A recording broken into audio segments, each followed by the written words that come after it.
As Russian forces retreat, and as Ukraine claims to have retaken the whole region around the capital Kyiv, the horror of what is left behind is emerging.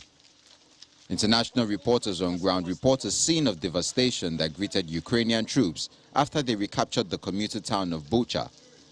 The BBC says at least 20 dead men were lying in the streets as Ukrainian troops entered the town.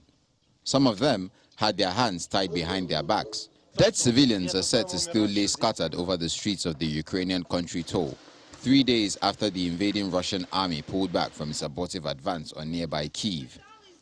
Residents speak of the smell of explosives still hanging in the cold, dank air mingling with the stench of death. 66-year-old Vasily looked at the sprawled remains of more than a dozen civilians dotted along the road outside his house, his face cast with grief. Residents say their neighbors had been killed under fire from Russian troops during their month-long occupation.